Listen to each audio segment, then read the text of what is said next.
Salam əziz şagirdlər. Bugün izah edəcəyimiz mövzu molekulların polyarlığı olasıdır. Molekulların polyarlığını çoxu vaxtı rabitənin polyarlığı ilə qarışdırırıq. Gəlin polyarlıq özü nədir, onu izah edək. Polyarlıq sözünün mənası ümumiyyətlə qütb deməkdir. Bildiyimiz kimi bir şimal qütbümüz var, bir də cənub. Yəni şimal müsbətdir, cənub da mənfi qütblərdir. İlk öncə rabitənin polyarlığına baxaq və bu polyarlıq qütb sözünü aydınlaşdıraq. Baxın, hidrogen H fluora baxaq burada.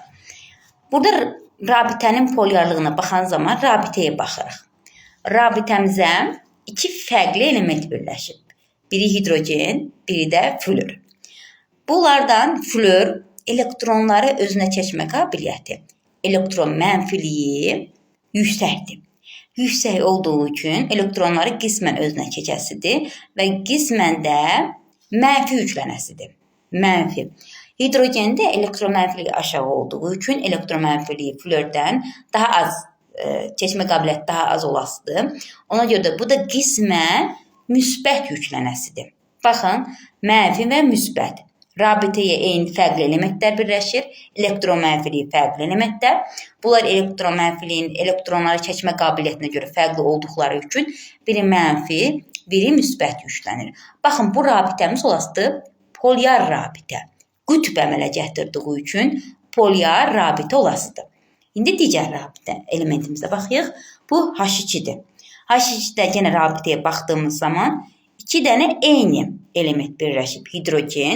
Hidrogen elementləri birləşib, bunların da elektron mənfilikləri eyni olduqları üçün bu olasıdır. Bu rabitəmiz qeyri-polyar rabitə. Qeyri-polyar rabitədə qütb yoxdur. Mənfi, müsbət qütblər yoxdur. Elə bil ki, burada hər birisində elektronlar bərabər paylanasıdır.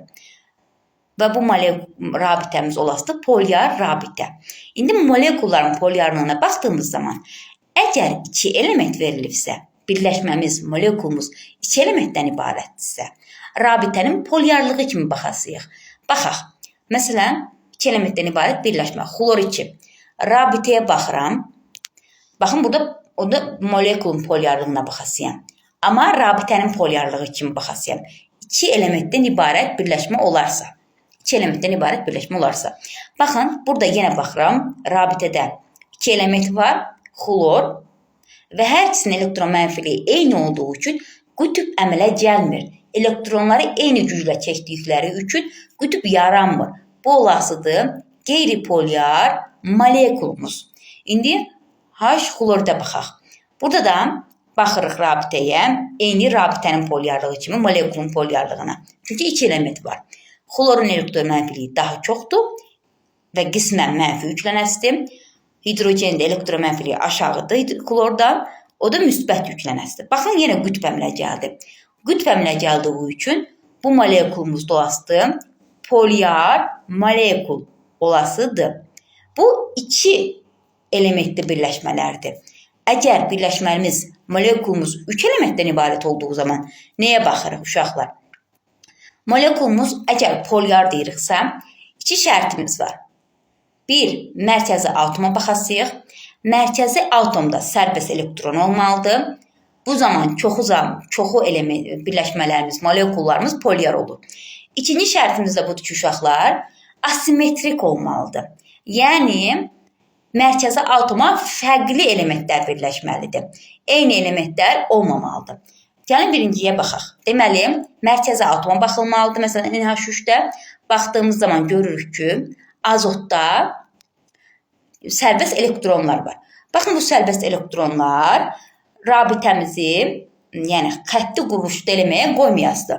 Bucaq quruluşlu formaya salasıdır və bucaq quruluşu saldığı üçün, yəni asimetrik bir quruluşa saldığı üçün burada yenə qütbləşmə əmələ gələsidir. Mənfi, burada da müsbət qütbləşmə əmələ gətirdiyi üçün bu polyar molekul olasıdır. Polyar, qütblü olasıdır. İndi H2O molekulumuza baxaq. Baxın, burada yenə Mərkəzi atomda sərbəst elektronlarımız var. Bu sərbəst elektronlar asimetrik quruluşa əmələ gətiribdir. Yəni bucaq quruluşuna əmələ gətiribdir birləşməmizi, molekulumuzu. Burada yenə mənfi, müsbət qütblər əmələ gəldiyi üçün bu molekulumuzda polyar molekul olasıdır. Qütb əmələ gəldiyi üçün polyar olasıdır. Müsbət mənfi qütblər əmələ gətirdiyi üçün polyar molekul olasıdır. İndi digər birləşmə molekullarımıza baxaq. İndi baxın, mərkəzi atoma baxıram. Mərkəzi atomda mərkəzi atomda elektron, sərbəst elektron yoxdur. İndi elementin quruluşuna baxıram. Bu quruluşuma baxdığım üçün birləşmənin quruluşuna baxdığım zaman sağında və solunda eyni elementlər dayanırdı. Eyni element dayandığı üçün burada qütb əmələ gəlmir. Elektron bərabər paylanır. Biri elektronu daha çox, biri az çəkmir. Bu olasıdır uşaqlar. Bu molekulumuz olasıdır. Qeyri-polyar molekul. Qütb əmələ gəlmədiyi üçün qeyri-polyar molekul olasıdır. Həm sərbəst elektronlar yoxdur, həm də ki simetrik quruluşa malikdir. İndi gəlin bu elementin birləşməmizə baxaq. Karbona baxıram. Mərkəzi atomumuzda sərbəst elektronlar yoxdur. İndi bunun quruluşuna baxmalıyam. Quruluşumuz simetrikdirsə qeyri-polyar olasıdır. Asimetrikdirsə olasıdır polyar molekul. Gəlin baxaq. Burada karbonda cütləşməmiş elektronumuz yoxdur. Və indi karbona birləşən elementlərə baxıram. 3 dənə hidrogen var, 1 dənə xlor var. Baxın, bu xlor burada qütbləşmə əmələ gətirəsidir. Xlor özü mənfidir deyən, elektron mənfiliyi yüksəkdir deyən qütbləşmə əmələ gətirəsidir. Bu molekulumuzdur uşaqlar, polyar molekul olasıdır. Polyar molekul əmələ gətirəsidir. Bu xlor atomu olmasaydı, xlorun yerində hidrogen olmuş olsaydı, görürük ki, mərkəzi atomda sərbəst elektron yoxdur. Hər tərəfdən hidrogen atomu birləşibdir, olasıydı qeyri-polyar. Ancaq xlor olduğu üçün polyar molekulumuz olasıdır. İndi davam edək. Baxaq digər birləşmələrə. Bor H3-ə baxaq. Mərkəzi atomumuzda sərbəst elektron yoxdur. İndi birləşən elementlərə baxıram. 3 dənə hidrogen birləşibdir. 3-də elektron mənfiliyi eyni olduğu üçün, simetrik quruluşa malik olduğu üçün bu birləşməmiz olasıdır. Qeyri-polyar. Qütb yoxdur. Qütbsüz olduğu üçün qeyri-polyar molekulumuz olasıdır. İndi digər elementimizə baxırıq, bir molekulumuza baxırıq. Karbon H4. Karbon H4-də mərkəzi atomumuz karbondur. Sərbəst elektronlar yoxdur və hər tərəfdən hidrogen birləşdiyi üçün bu birləşməmiz olasıdır. Qeyri-polyar molekul. Burada da 4 dənə molekulumuz verilibdir. Asetilin, karbon H xlor 3, karbon H3 xlor, bir də sulfit turşusu. Bunların da qrafiklərinə baxmaq lazımdır. Hansının molekul quruluşlu, hansının molekulun polyar ya da qeyri-polyar olduğunu şərh bölməsinə yazarsınız. İndi isə bunu deyim. Baxın, polyar molekulların, polyar quruluşlu maddələrin qaynama temperaturları qeyri-polyarlardan daha yüksəkdir. Polyar molekulların qaynama temperaturu qeyri-polyar molekullu quruluşlu maddələrdən daha yüksəkdir.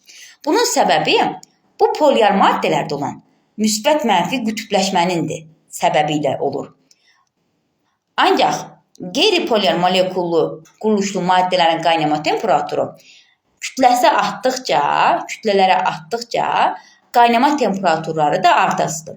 Kütlədən asılıdırlar. Hansının ki, kütləsi böyükdür, qaynama temperaturu da böyükdür.